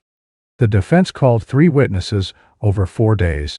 Day 7, the case manager, Sandra Wilkins, Ellis's case manager, testified about Ellis's deteriorating mental state in the weeks before the murder. Mack walked Sandra through her interactions with Ellis in April and May 2024, highlighting Ellis's paranoid delusions and her decision to stop taking medications. Ms. Wilkins, in your professional experience working with schizophrenic patients, was Miss Ellis's behavior in May 2024 consistent with someone experiencing a psychotic episode? Mack asked. Yes, absolutely, Sandra said, her voice thick with guilt. She was decompensating rapidly. She was paranoid, delusional, hearing voices. She told me the medications were poison and that she'd been given a mission. Those are classic signs of untreated schizophrenia. Did you try to get her help? I did everything I could. I increased our meetings. I coordinated with her psychiatrist. I even tried to have her hospitalized involuntarily. But the system failed her. And because the system failed her, that little boy died. Faragilia's cross-examination was pointed. Ms. Wilkins, you testified that Ms. Ellis told you the medications were poison. But making a statement like that requires understanding cause and effect, doesn't it? Understanding that medications have effects on the mind? I suppose so. And Ms. Ellis chose to stop taking medications because she didn't want their effects. That's a choice based on understanding, correct? She was delusional. The voices told her the medications were poison. But she understood what the medications were and what they did, even if her reasoning for stopping them was influenced by delusions. Yes. Thank you. No further question. Day 8. Defense psychiatric experts. The defense called 2 psychiatric experts, Dr. Megan Testa, a psychologist who'd evaluated Ellis at the county jail, and Dr. Sarah West, a psychiatrist who specialized in schizophrenia and criminal responsibility. Dr. Testa testified first. She'd spent 15 hours interviewing Ellis over multiple sessions, administering psychological tests, and reviewing her medical history. Miss Ellis has one of the most severe cases of paranoid schizophrenia I've encountered in my career, Dr. Testa told the jury. Her hallucinations are vivid and constant. Her delusions are deeply entrenched, and most critically, her ability to distinguish her internal reality from external reality is profoundly impaired. In your opinion, did Miss Ellis understand that killing Julian Wood was wrong? Mack asked. No. In her delusional belief system, she genuinely thought she was following divine orders. The voices convinced her that a sacrifice was necessary to purify the world. She believed she was doing something righteous, not something criminal. Does the fact that she acknowledged society says it's wrong during the police interrogation change your opinion? No, That statement shows intellectual awareness that society has rules, but it doesn't demonstrate moral understanding. Many schizophrenic patients can articulate social norms while simultaneously believing those norms don't apply to them because of their delusion. Faraglia's cross-examination attacked Dr. Testa's methodology. Dr. Testa, how many times did you interview Miss Ellis? 5 times, for a total of 15 hours. And during those interviews, was Miss Ellis medicated? Yes. She was on antipsychotics prescribed by the jail psychiatrist. So the person you evaluated was medicated and stable? Yes. Not. You didn't evaluate her on June 3, 2024, when she was unmedicated and actively psychotic? No, that's not possible. I wasn't retained until months later. So your opinion about her mental state on June 3rd is based on retroactive analysis, not direct observation? That's true of any forensic evaluation conducted after the fact. Dr. Testa, let me ask you directly. Is it possible for someone with schizophrenia to know that society considers an action wrong, but to do it anyway, because they prioritize their delusions over societal rules? Dr. Testa hesitated. It's possible, yes. And if that's what happened here, if Ms. Ellis knew killing was wrong, but chose to do it anyway because the voices were more important to her, would that meet the legal definition of insanity? I believe it would, because her delusions overrode her rational judgment. But doctor, the law doesn't ask whether delusions influenced her judgment. It asks whether she knew the action was wrong. And if she knew it was wrong, but did it anyway, that's not insanity. That's just crime. Isn't that correct? I disagree with that characterization. But that's what the law says, isn't it? I'm not a lawyer. I'm a psychologist. Exactly. No further questions. Dr. Sarah West, the defense's second psychiatric expert, provided similar testimony. She emphasized Ellis's severe schizophrenia and argued that the voices had completely destroyed her ability to make rational moral judgments. The voices weren't suggestions that Ms. Ellis could ignore, Dr. West explained. To her, they were as real and authoritative as if God himself were speaking. She couldn't have resisted them any more than you or I could resist a police officer ordering us to stop at gunpoint. But on cross-examination, Faraglia's highlighted inconsistencies in Dr. West's reasoning. Dr. West, if Miss Ellis couldn't resist the voices, why did she bother stealing knives? Why not just attack Julian with her bare hands? The voices gave her specific instructions to use weapons, so she understood instructions and followed them methodically. Yes, but... And if she understood and followed instructions, that demonstrates cognitive functioning, doesn't it? It demonstrates that her delusions were organized, yes. Dr. West, you keep saying the voices commanded her to act. But Ms. Ellis herself said during the interrogation that she chose to follow the voices because they were more important than prison. That's a choice, isn't it? A choice made under the influence of severe psychosis, but still a choice. And if she understood that she could choose to follow the voices or not follow them, then she understood wrongfulness, correct? Dr. West shifted uncomfortably. It's more complex than that. I'm sure it is. But the law is simple. Did she know it was wrong? And the answer, even according to your own testimony, is yes. No further questions. Day 9. Bionca Ellis testifies. The most controversial decision of the trial came on Day 9 when Public Defender Mack called Bionca Ellis to testify in her own defense. Margot's breath caught when Ellis stood from the defense table and walked to the witness stand.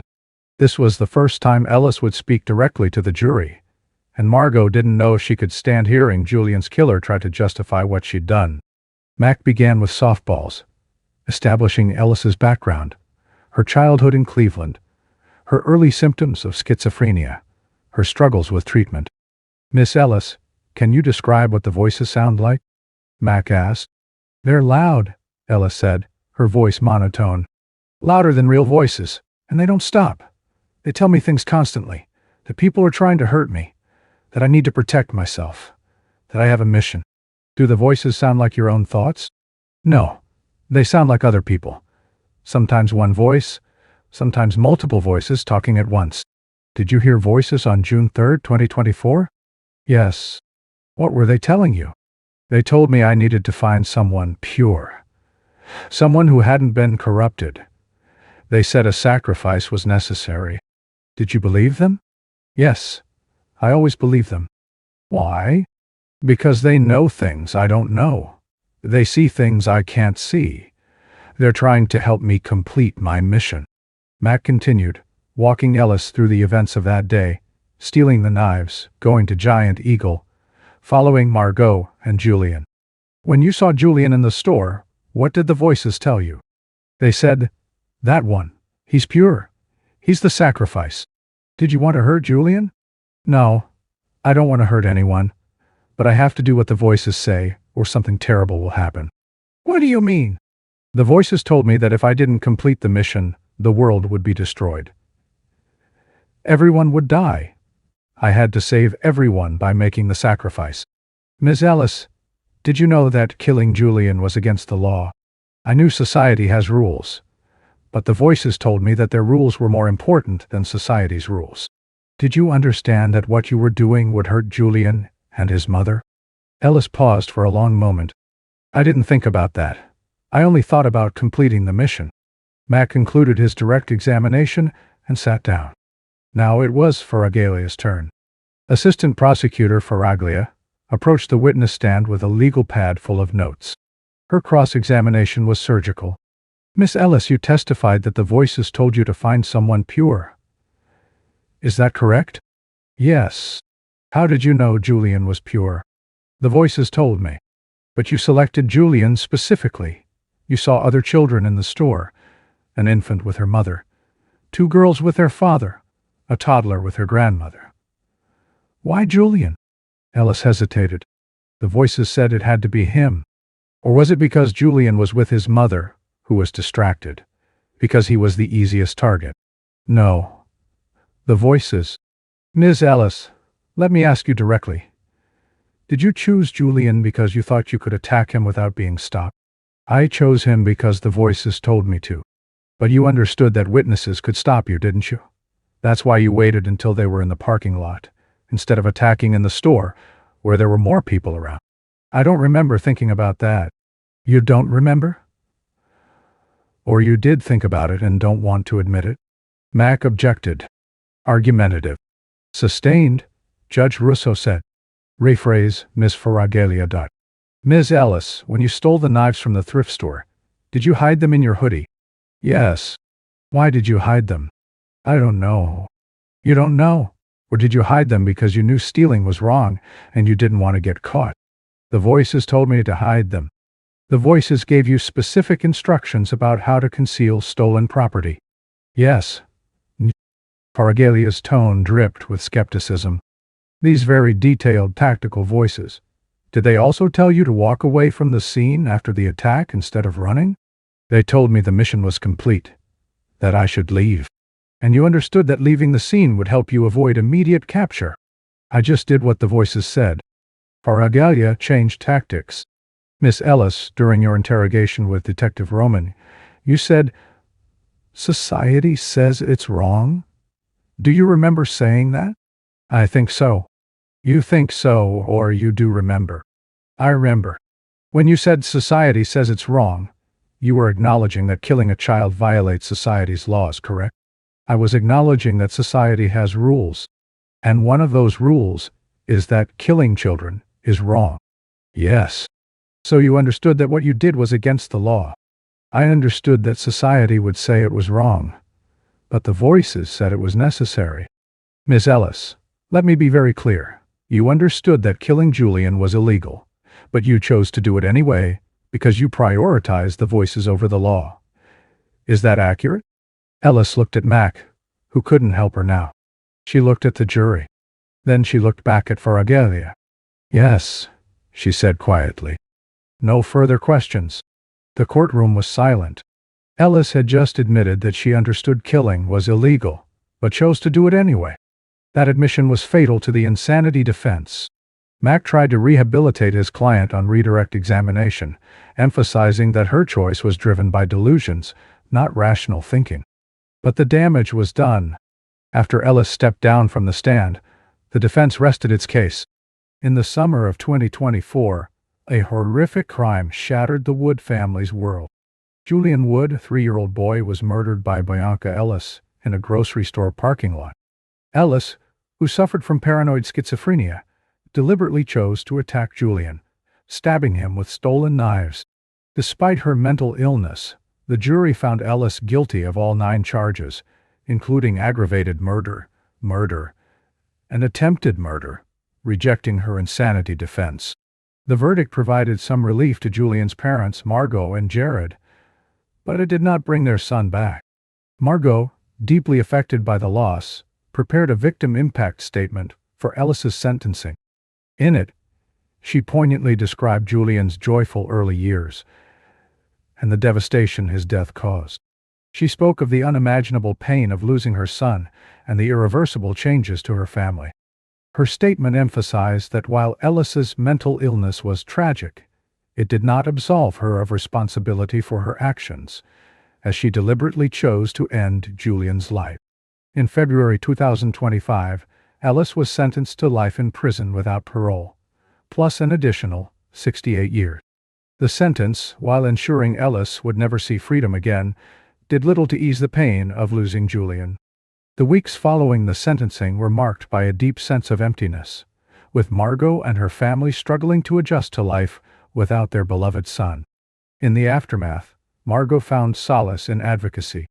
She worked with lawmakers to create Julian's Law, a proposed bill aimed at improving mental health intervention systems. Margot's efforts focused on preventing similar tragedies, arguing that mental health systems should intervene earlier for individuals showing signs of dangerous psychosis. As the family mourned, they began to navigate their grief. Marcus and Ethan, Julian's older brothers, struggled with their emotions, while Margot and Jared attended support groups for families who had lost children to violent crime. Margot also began speaking publicly about Julian's case, advocating for systemic changes to protect children from violence and improve mental health care. Julian's death ultimately led to a groundbreaking legal case. It proved that social media platforms, which had previously been shielded by Section 230, could be held accountable for their algorithms that exploit vulnerable users. Margot's fight for justice not only sought to hold Ellis accountable, but also aimed to change laws and policy to protect future generations. 1 year after the murder, the family visited Julian's grave, where they remembered him as a happy, curious child who was robbed of a future. Margot vowed to keep his memory alive through advocacy and by ensuring his death had a lasting impact. Despite the irreparable loss, she found strength in the love and purpose Julian had brought into their lives, determined to ensure his legacy endured. In the end, Julian's story was not just one of loss and grief, but of love, resilience, and a mother's unwavering commitment to making the world a safer place for other children.